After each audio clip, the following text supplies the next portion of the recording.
What would these 20 Harry Potter characters see in the Mirror of Erised? What would Draco see in the Mirror of Erised? Well, to answer this question, we need to choose which version of Draco is looking into the mirror. So Draco, during his childhood and also first years at Hogwarts, was jealous of Harry, who would garner attention and respect for something he'd done unknowingly as a child. Harry, who had become a Gryffindor seeker and the youngest at that during his first year, who beats him in Quidditch every time they play in a match. Harry, who rejected him for a Weasley. Draco would most likely see himself being acknowledged as the best. He would see his father looking at him with pride and Harry in the position of looking at him with envy. He would see himself as successful, because the two things he wanted the most were to stand at the top and for his father to be proud of him. He would also see himself as the leader of his clique of Slytherins and quite popular in his own house. Draco didn't care much during that time. He didn't see what was coming for him. The only thing that mattered to him, or at least he desired the most, is to be the best in his father's eyes. Now let's analyze Draco from the 6th book till the end.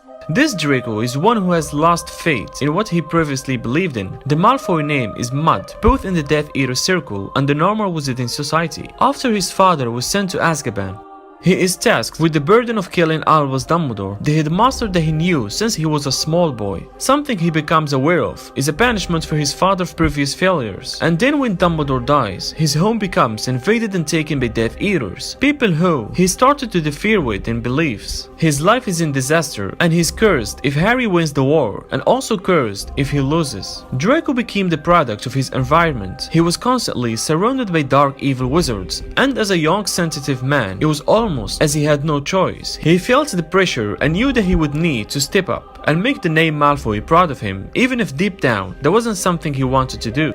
So Draco by then would look in the mirror and see his mother and father all safe and happy. He would have just seen his family all living a normal life as they had done before. There would have been no comeback of the Dark Lord, and his father would have lived his life as a Death Eater behind him. They would have all been happy and healthy, and their family's reputation would be in good standing. Most importantly, there would no longer be any pressure on him to follow dark pursuits. Although the hatred between him and Harry, I assume Draco would have also seen Harry winning the battle. He just needed everything to be done, and Lord Voldemort to be gone. The second character that we have is Hermione Granger. What would Hermione see in the Mirror of Erised? The answer would depend heavily on when she looked in the mirror. We have an answer from J.K. Rowling herself from a fan Q&A session. The fan asks, I just wanted to know what Hermione would see if she looked into the Mirror of Erised. J.K. Rowling. At the moment, as you know, Harry, Ron and Hermione has just finished their penultimate year at Hogwarts, and Hermione and Ron have told Harry that they're going to go with him wherever he goes next. So at the moment I think that Hermione would see most likely the three of them alive and unscathed and Voldemort finished. Now I agree with Rowling, and I believe Hermione would see this exact same vision as well, because first, Hermione, she's a very selfless character, so she would love to see her and her friends alive and safe, and for the biggest threat in the world, the being Voldemort, to be finished, because once Voldemort was dead, then she could focus on herself, and only then Hermione would see, after the Battle of Hogwarts, her parents coming back from Australia to England, and her releasing the memory charm from them, welcoming them to her life once again. But that's not all. For other time periods, if Hermione had accompanied Harry to see the mirror in Philosopher's Stone, it was a different version of Hermione than the one we just discussed. So I suspect she would have seen herself as a Hogwarts teacher, like for example Professor McGonagall, someone widely known, respected, and even admired for her knowledge and mastery of magic. Towards the next 3 books, when Hermione was becoming more conscious of injustice in the wizarding world, I think she would begin to see herself having created a fairer magical society. Hermione was determined to prove herself, and she did. The third character we have is Lord Voldemort. Although it seems easy for others to guess what his desire, it's not always immortality and power, or even to defeat death. The matter depends on how long he would stare at it, because I believe it would change after a while. Voldemort is a complex villain, and far from being innocent. There was a lot of things that went the wrong way in his early life, which pushed him to the dark side. Let's go back to his past. Tom Marvolo Riddle was born to Merope Gunt and Tom Riddle Sr. The love between his parents was fake, because Merope was using a love potion. Tom Tom grew up in the orphanage, not knowing his parents or anything about his family. He was just a lost little boy searching for answers. And because his mom wasn't there to give him love and care, he grew up without any concept or notion of love, because his parents didn't basically love each other. Tom Riddle was born with an inability to feel love, and this was probably the reason that he went on to do the horrible things that he did. If Tom were to have looked in the mirror in his youth, he would have seen himself and his parents living together happily. His father and mother would have met by classic means and fallen in love naturally rather than love potion. Tom Riddle would have been conceived normally, and he would have been born with a better understanding of love and emotion. He might have even seen his grandfather and uncle, but he would have pictured them in a much more respectable light. They would have been powerful wizards and truly proud of their heritage, the descendants of Salazar Slytherin himself. But later, when Tom Riddle became Lord Voldemort, if he looked into the mirror, he would see his mission to conquer death and thus be the most powerful wizard forever, because at that point he knew that his father was a muggle that disowned his mother and left her behind. He also felt that his mother Merope was a weak witch when she died, as he considered death as a weakness. Voldemort at that point didn't want to be with anyone or to bring back people from death. Consequently, he would see himself defeating and killing Dumbledore. And finally, when he's back in Goblet of Fire and Harry escapes him again, I'm sure he would be seeing nothing but him killing the boy who lived, dominating and controlling both the wizarding and muggle worlds. He would have truly conquered death and consider himself as the most powerful dark wizard to have ever lived. Alongside him, he would have his army of Death Eaters, all eager to do his orders. So if the 11 or 12 years old Ginny looked into the mirror, she would see herself dating Harry. Ginny from an early age showed love interest in Harry, and that's why her deepest desire would be with him, noticing and falling in love with her as well. Ginny being too young to think about marriage, she would likely only see herself in a romantic relationship with Harry. Ginny dated all the boys in the Order of Phoenix and the Half-Blood Prince only because Hermione asked her to do so that she could forget Harry and gain more courage and self-confidence, which in its own turn could make Harry notice her. But after the 5th book, I would imagine Ginny would be seeing herself as a Quidditch player. She would sneak out to practice, being on a broom in the mirror with Harry, who she had a crush on. She would see a slightly older version of herself, decked out in the middle of a packed Quidditch stadium, where everyone is cheering for her. In the middle of the Battle of Hogwarts and the war against Voldemort, a 16-year-old Ginny would see nothing but Voldemort defeated and the Wizarding War ending once and for all. Later, after everything is done, she would see herself and Harry on their wedding day, with Harry looking very happy to be there. They got married and her entire family being happy and healthy. But let's not forget the events that took place in the Battle of Hogwarts. Fred's death. Ginny couldn't help, but would keep seeing as well her brother Fred being alive again, healthy, and smiling back at his sister. Luna was born on 13 February 1981. She was the only child of Xenophilius and Pandora Lovegood. Luna's mother was accidentally killed while experimenting with a spell that she created when Luna was 9 years old. Thus, Luna was subsequently raised by her father. As she witnessed her mother's death, she was able to see Distros, the magical black horses that led the Hogwarts carriages. So clearly from this point, I would imagine that a young Luna would see her mom, her dad, and herself as a family. The death of her mom affected her greatly, so it's possible she would see herself reunited with her. Her mother would stand next to her, her arm would be put around her daughter, and she would wear a happy smile on her face and try to spend time with her before she's leaving. Although Luna seems to have accepted her loss and be at peace with it. As far as we can guess, Luna didn't really have any friends until meeting Harry in the Order of Phoenix. So in her early years, I think Luna was very lonely and would want friendships. Luna is open-minded, kind, and thoughtful. Her biggest desire is friendship, as she was lonely from a young age and then was teased at school. So clearly, besides seeing her mother, if Luna would look into the mirror, she would see her friends Harry, Ron, Hermione, Ginny, and Luna. Being alone for a large amount of her life, she never had many friends before attending Hogwarts. Even then, many people described her as weird or loony. Luna is definitely loyal to her friends and loves them a lot. Later during the Battle of Hogwarts, Luna of course wouldn't think of anything but a world without Voldemort. She would want him to be finished and defeated, the same desire her friends had. But after the battle, Luna would most likely see herself traveling the world, searching for unique and extraordinary magical beasts and proving their existence. She would also see herself, mother and friends, in some type of a forest. Luna always seemed happiest when she is surrounded by strange creatures or on a fun adventure of some sort. What would Severus Snape see if he had looked at his reflection in the Mirror of Erised? Severus Snape is an extremely complex character. Many say he was a hero, others say he was a villain. There are so many things that we never learn about Snape, but I have an idea of what he would see in the mirror. Let's relive Severus Snape's life from his point of view to try to understand. Snape was the son of Elon Prince and Tobias Snape. Elon was a witch, while Tobias was a muggle. Unfortunately, Tobias was a horrible father, causing Severus to break away from the name of Snape and make himself a nickname, the Half-Blood Prince, taking his mother's last name instead of his father's. Severus Snape was a neglected child and wore clothes that were too big and dirty. But what would you expect from a boy whose parents didn't care? The three lived in Spinner's End, a horrible and dirty section of Cockworth, England. He and Harry would grow to have the same mindset during the summer, eagerly waiting to go back to Hogwarts and leave their horrible households. During his time at home, Severus met two sisters, Lily and Petunia Evans. He discovered that Lily had magical abilities and took an interest in her. They quickly became friends, but Severus wanted to be more than just friendship. Lily was oblivious to this, more focusing on enjoying the summers. Now let's see what we can take from Snape's life to find his deepest desire. We know that his Patronus is a dove, the exact same Patronus that Lily had. It's said that your Patronus can reflect who you love, because they would probably be related to your happiest memory. Severus loved Lily with all of his heart, and his happiest moment would almost certainly be when he was friends with her, enjoying the innocence and freedom of childhood, before reality hit.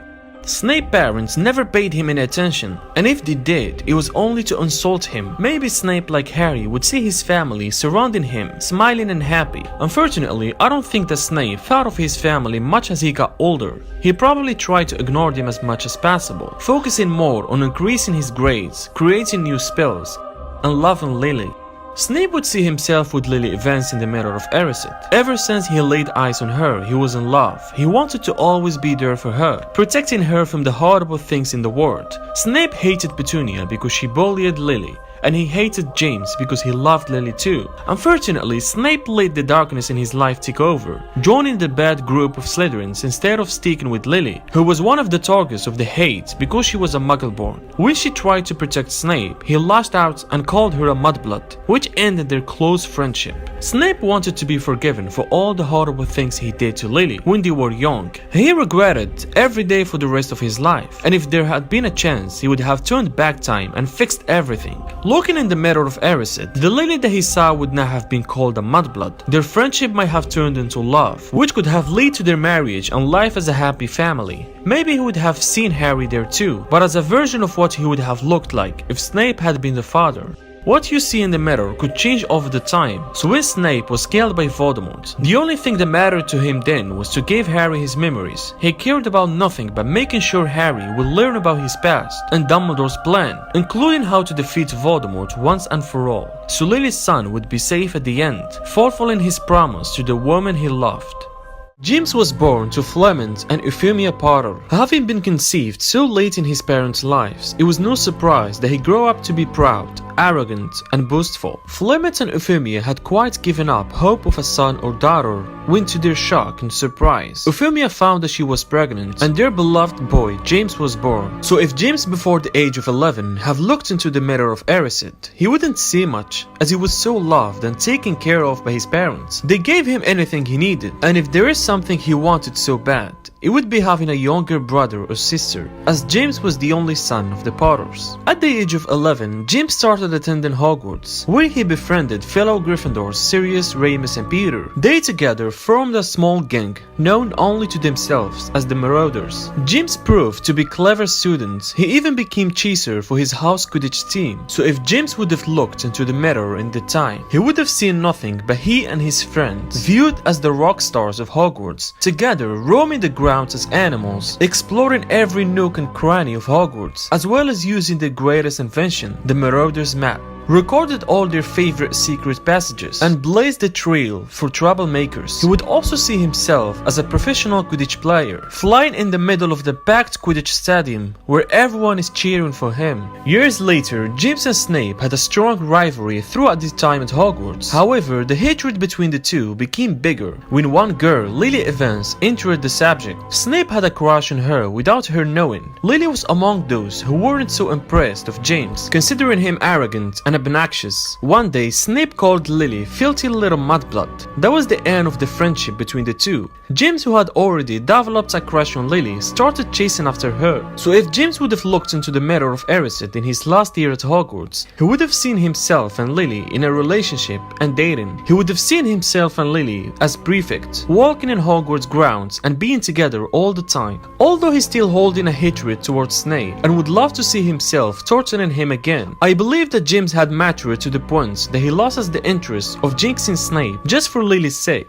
James' desire did indeed come true, as he and Lily eventually got married at the age of 18. 2 years later, the couple became parents to Harry James Potter. The family was later in grave danger as their son Harry became a target of Lord Voldemort. The family went into hiding in their house in Godric's Hollow, so if James somehow have looked into the mirror, he would have seen nothing but his family being safe and alive, and most importantly, the Dark Wizard Voldemort to be finished and gone. He would also see his son Harry growing up in front of his eyes, taking him to Hogwarts in his first year, and Lily being there with him. Unfortunately, none of this happened as the family were betrayed.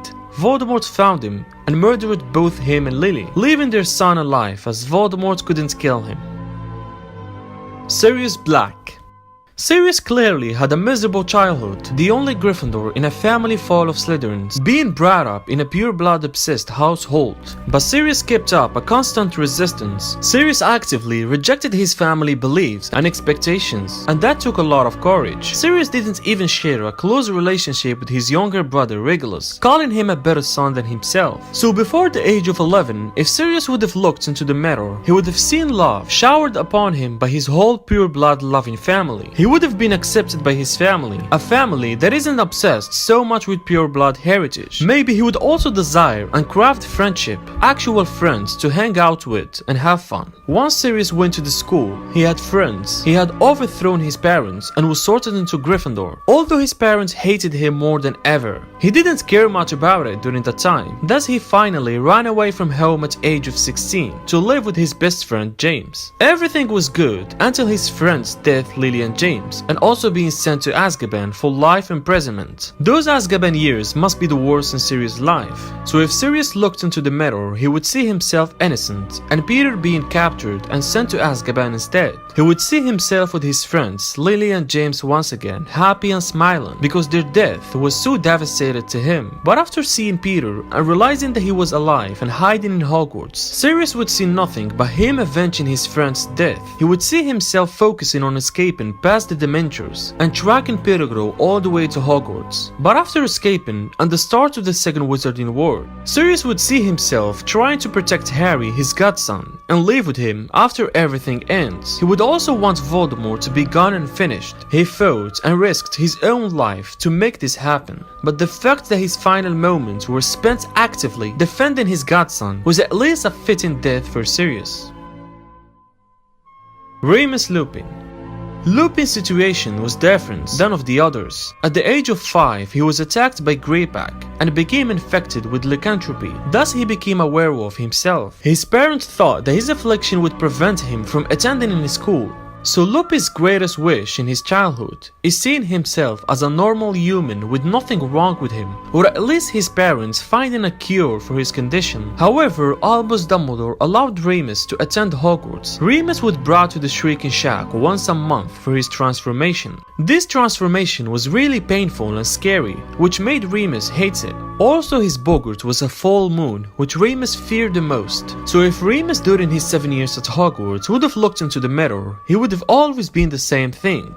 He and his friends entered the full moon while remaining fully human and not transforming, because he hated being a werewolf and felt guilty all the time for being something he had no control over. Lupin's condition even made his life more difficult after school. He couldn't get a consistent job because of his lycanthropy, and he was left lonely and unhappy. So if Remus would have taken a look now, he would have seen he and his friends back again together, as 2 of his 3 best friends are dead and 1 imprisoned. He would hope to see himself getting a well-paying job instead of the ones that far below his level of ability. He would have seen himself able to buy the Wolfsbane potion for himself, which was very expensive, and above all, he would never stop seeing himself under the full moon and transformed. Later, when he and Tonks get married during the Second Wizarding War, Lupin would see nothing but a world where Voldemort is gone and finished. He, Tonks, and his son Tiddy all happy and healthy. And while Tonks became pregnant, his greatest desire would be finding out that Tiddy was a normal baby and not a werewolf. However, sadly Remus and Tonks died in the battle while fighting to make a better world for their son. Fortunately, Harry eventually won the war and became godfather of Tiddy, proving that Remus' son will live a happier life in safe hands. Peter Pettigrew. Nothing is really known about Peter's childhood, so we can't decide what he desired the most back then. Peter was described as a stupid, foolish boy who hero-worshipped Sirius and James. He was also stated by McGonagall as a less-than-average student. So if Peter would have looked into the mirror, he would have seen himself with his popular and talented friends, being beside his clever friends, so people can suggest that he's a clever one as well. Peter wasn't even a brave person. He took part in the bullying of Severus Snape, but he would have dared to bully Snape without his friends protecting him. Thus Peter would keep seeing his brave friends around him to protect him and make him look special by the most of the school. But after a couple years, everything changed. While Peter began working as a spy for Voldemort, he didn't betray the Potters to Voldemort, which led to their death. However, that night were also the night where Voldemort met his downfall. Peter, having no choice, turned himself onto his rat form and fled. Then he became the Weasley's family pet. So if Peter would have looked into the mirror during this time, he would have seen himself living with the Weasleys in peace for years, and them not finding out who he actually was. He didn't feel bad about Voldemort being gone. He instead felt free from both his master Wrath and the Death Eaters who were searching for him. He also didn't care that his best friend James had died, and he was the reason behind it. The happy and peaceful life didn't last for too long, as in 1993, Sirius managed to reveal Peter's true identity in front of his older friend Remus. But before sending Peter to the Dementors in exchange for Sirius' freedom, Peter was able to escape from them using his Animagus form. Peter was able to help Voldemort gain his body back, so that the Second Wizarding War began. So if Peter would have looked into the mirror now, he would have seen himself in Voldemort's side once again, living under his master's power. Cause Peter doesn't care about anyone, he just seeks brave, powerful people, and Voldemort was the darkest wizard of all time by then. Although he was considered nothing more than a servant, Peter would be happy seeing himself in Voldemort's side. But one thing that changed everything was Peter's interest in death. At Malfoy Manor, when Harry reminded him that he owed him a life debt, Peter hesitated. It was a brave moment of mercy that caused his silver hand to strangle him and kill him, thus proving that Peter probably felt a bit pity for his friends that died because of him, and also regretted everything he had done in the past. Fred and George were the fourth children born to Arthur and Molly. From a young age, they enjoyed making mischief and pranks. They also greatly enjoyed teasing their brothers Percy and Ron. So I think during their childhood and before the age of 11, Fred and George wouldn't desire anything. The twins are the happier characters in the series, and they at that point were living their best childhood period. As Dumbledore explained, the happiest man on earth would look into the mirror and see only himself exactly as he is. But after leaving to Hogwarts, the situation changed and the twins started having desires. Although they were known for being poor and coming from a family that wasn't wealthy, this never brought them down. Instead, they were proud to be Weasleys. Fred and George were very popular among the Gryffindors, well known for their jokes and pranks. So if Fred and George during Hogwarts years would have looked into the mirror, they would see themselves as Quidditch players and excellent beaters, and a credit to the Gryffindor team, always winning against the other houses, but most importantly winning the House Cup, as Gryffindor haven't won it for years. Although they would love to see themselves passing the OWL's exams, that isn't the first thing they really wanted to accomplish. Stumbling upon secret passages, finding new places and old objects such as the Marauders map, giving hell to people they don't like, such as Filch and Umbridge, as years later they placed a swamp in the hallway outside Umbridge's office. Fred and George didn't stop ignoring the rules, not even in later years. Best examples of this is breaking Harry out of Privet Drive using the flying car, drinking the agent potion so they can put their names in the Goblet of Fire, and so much more. However, at the end of their 7th year at Hogwarts, Fred and George stopped seeing themselves as Hogwarts students. Although they passed the apparition test and could have done well in the other exams, Fred and George's greater desire now is opening the joke shop and selling the product. Although they knew it would be something of a disappointment to their parents, as they hoped they would seek employment with the Ministry of Magic. Fred and George did indeed believe that their business would be a spectacular success that would impress everyone. They would see themselves having a business career, doing something they always wanted to do and enjoyed, instead of graduating from Hogwarts, which they consider a place for just fun. But during the Battle of Hogwarts, Fred and George would be seeing the same thing their friends and family see. Voldemort is gone and finished once and for all. Unfortunately, the unplanned tragedy took place, the death of Fred. Fred was much more than a brother to George. He was his best friend, his other half. To have that taken away from must have been one of the most devastating things in his life. They had plans together, and more jokes and pranks to be made. George would be always seeing his brother Fred in the Mirror of Erised, no matter what timeline it is. George couldn't even produce a Patronus charm anymore, because all of his happiest memories died with his brother. That's why George never got over Fred's death, and never will. Ron Weasley.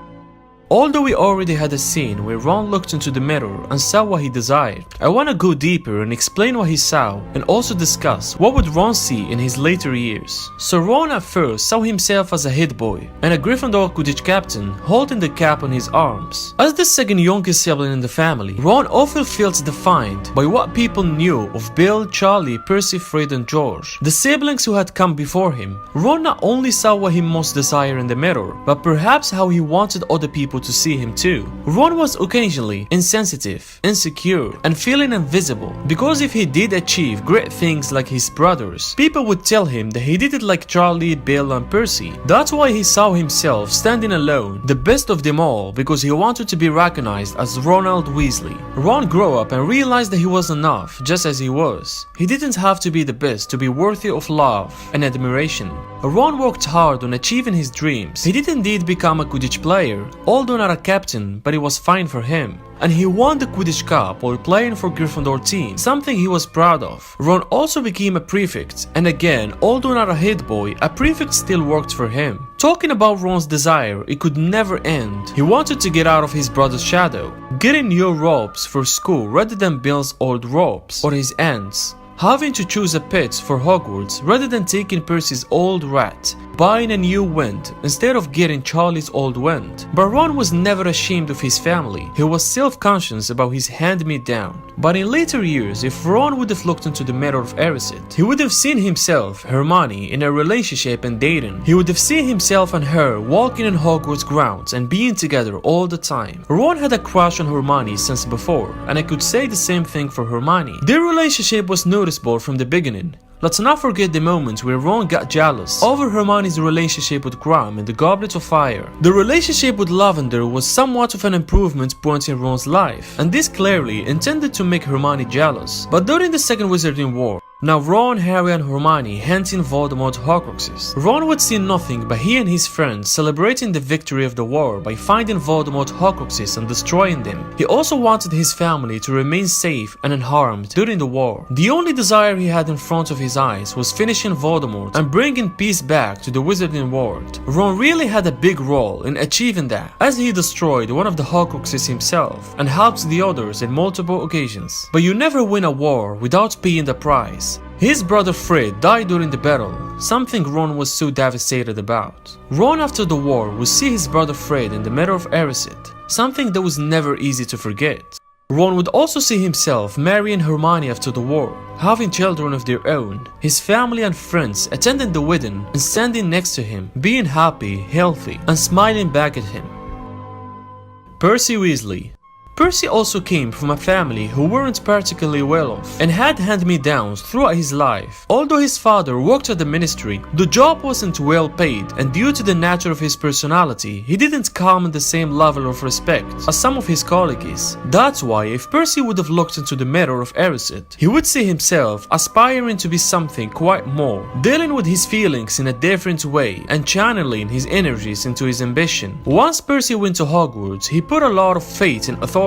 So if Percy looked into the mirror, he would see himself being a prefect and proud of it, taking the role seriously, enjoying the level of seniority it gives him over other students, and becoming very self-important and performing the job as best he could.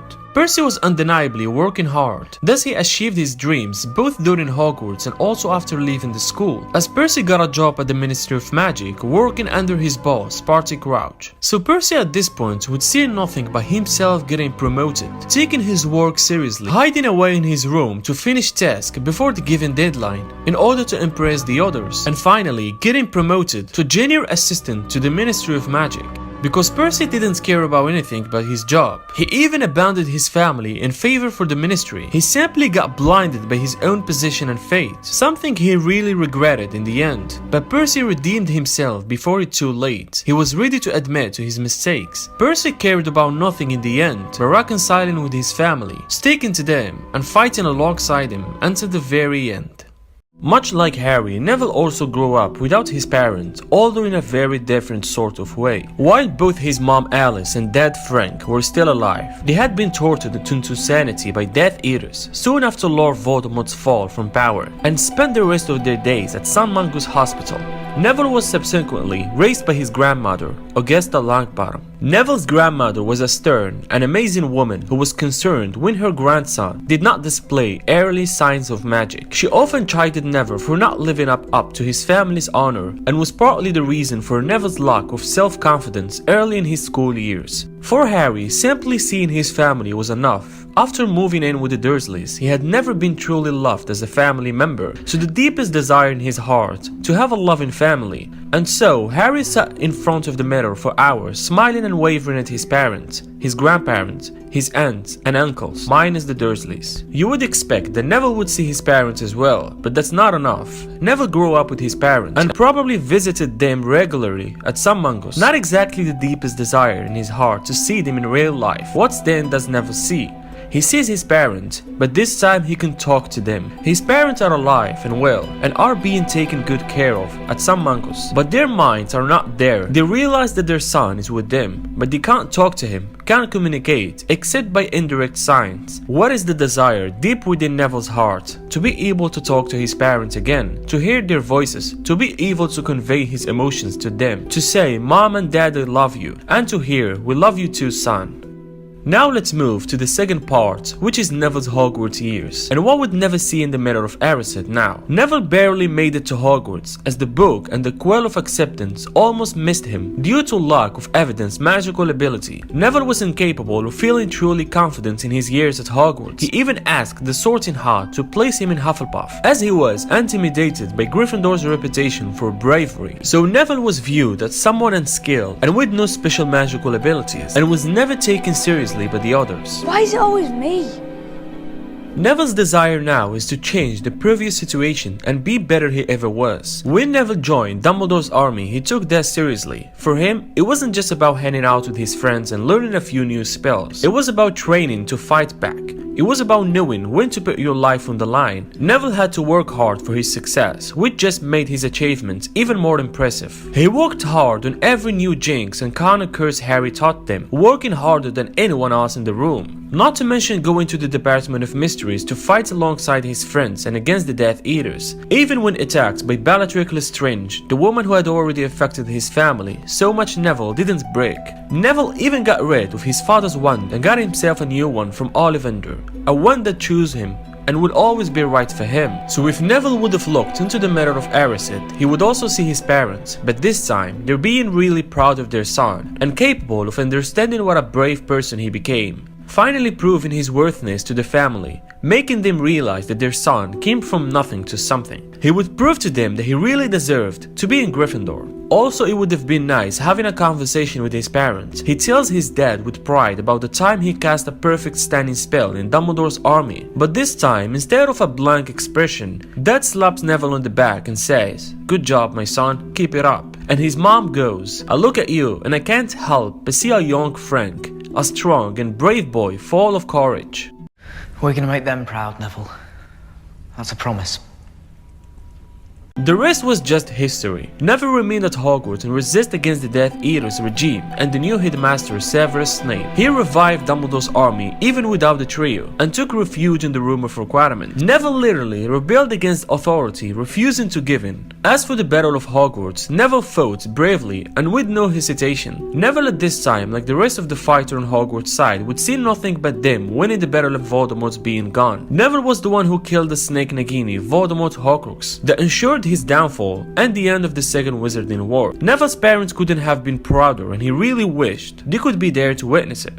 Narcissa Black was the youngest daughter of Cygnus and Drowilla Black. Narcissa was brought up in the House of Black, where she had two older sisters, Bellatrix and Andromeda. The three girls are looking alike, but their path and thoughts were completely different, so each of them would take a different road than the other. Narcissa was taught the philosophy of blood purity from a young age, and grew up prejudiced in favor of purebloods. What could be said about Narcissa's childhood is that it was perfect. I don't think she would have desired something if she had looked into the Mirror of Erised. Narcissa started her education at Hogwarts when she was 11 years old and was sorted into Slytherin house like her two other sisters. While at Hogwarts, she met her future husband, Lucius Malfoy. After graduating from Hogwarts, Narcissa married Lucius, who was just as wealthy and pureblood, inclined as the Black family Narcissa descended from. At that point, the Malfoys lived an excellent and richness life at Malfoy Manor, located in the southern English country of Wiltshire. There wasn't a thing they needed and couldn't afford. Her husband introduced Narcissa to the lifestyle of the Death Eaters, although she never took the Dark Mark and was never officially a Death Eater herself. Narcissa believed in the importance of blood purity and supported her husband in following Lord Voldemort. The couple had one son named Draco, who went on to begin his education at Hogwarts at the age of 11. And way before that, Narcissa and Lucius survived the First Wizarding War unharmed. Everything kept going well for Narcissa and the family for the years that followed, until the year 1996, the start of the Second Wizarding War. Things got even worse after her husband Lucius failed to obtain the prophecy for Voldemort. Due to that, Lucius was sent to Azkaban. Narcissa was distraught over her husband's imprisonment, as well as Voldemort's later treatment of her family. Narcissa also was out of control that her son Draco was being sent on a suicide mission. She became ruthless, desperate, and determined to do anything to save her son, even if that meant revealing information about Voldemort's secret mission. If Narcissa had looked into the Mirror of Erised, she would have seen peace and happiness for her family. Narcissa is highly family-oriented. She would have seen her husband, Lucius, getting out of Azkaban, coming back to her, but most importantly, the family living without Lord Voldemort's wrath grabbing their neck. Also, with Voldemort being gone, Draco would no longer be assigned for the assassinating of Albus Dumbledore. Thus, her boy will regain his mood and joy.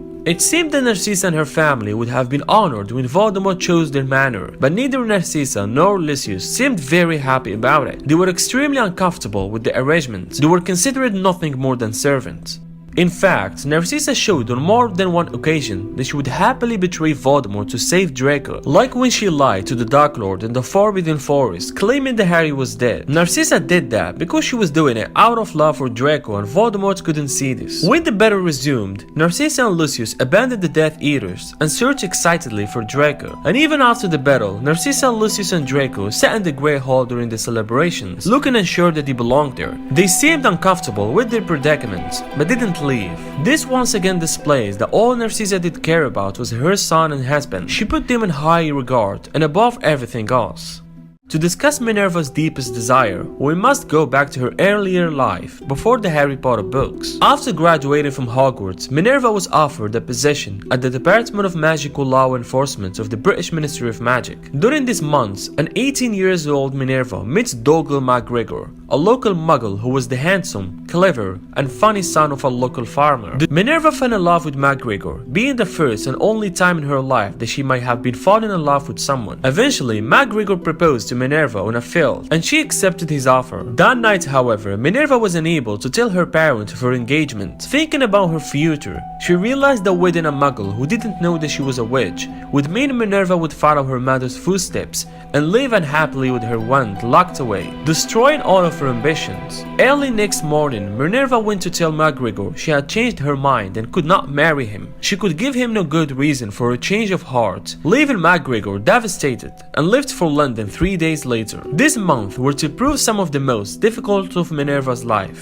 Minerva was offered a job in the Transfiguration Department under head of department Albus Dumbledore. By this time, Minerva was shocked to learn from her mother that Dougal had married the daughter of another farmer. Though her early years at Hogwarts, Minerva remained close friends with her former boss in the ministry, Elphinstone. During one visit, he proposed marriage to Minerva, but she was surprised, embarrassed, and still in love with Dougal. She declined. However, the two still remained in contact for years. At the end of the First Wizarding War, Minerva suffered personal heartbreak, the loss of Dougal McGregor, her last lover, who was murdered in a random anti-muggle attack by Death Eaters. This last news was a terrible blow to Minerva, who wondered if she would have been able to save him if she had married him. So if McGonagall had looked into the Mirror of Erised, she would see herself with Dougal, probably her accepting her proposal and leaving the Wizarding War to live with her love. McGonagall did really put magic over love, and that was something she maybe regretted. As I mentioned earlier, she wondered if she would have been able to save him if she had married him.